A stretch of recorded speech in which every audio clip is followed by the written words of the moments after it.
鏡頭轉來咱國內，有關大水災造成的災情，松山5分埔的上環早起出現一個差不多6米寬、2米深的坑。台北市長周萬安去現場勘查，嘛預防性把這8戶的居民疏開，而且嘛宣布講要投入65億治水的經費，要來提升排水系統，佇咧1點鐘內會當負擔的雨量，要提升到88.8毫米。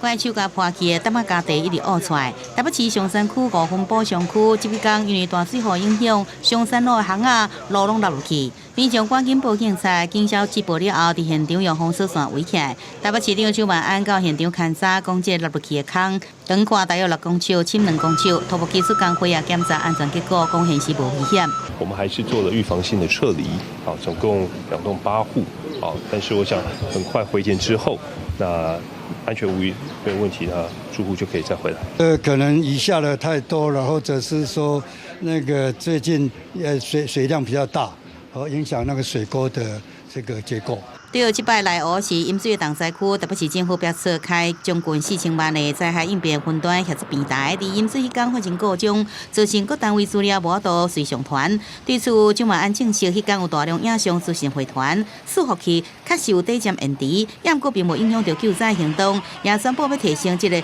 防範大水的做法，要用65億甲台北市的雨水用受能力每點鐘78.8毫米提升到88.8毫米。我們預計65億的治水經費，我們規劃5到10年，我們希望持續的布建，所以包括我們看到百靈抽水站、大龍抽水站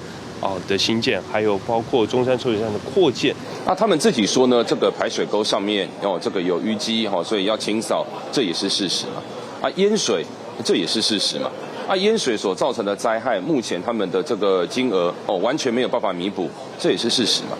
對手民進黨參選人新北楊點出淹水主要原因是邊仔溝仔無清，也有排水問題，也講市府的測站數字甲氣象署無符合，市民當時無接到通知，未會做好防災準備，市府是有責任。因為台北市政府上懸2萬塊救助金，新北楊認為講無法度來補償災民的損失，已經向中央來爭取更加多災後的補助。記者綜合報道。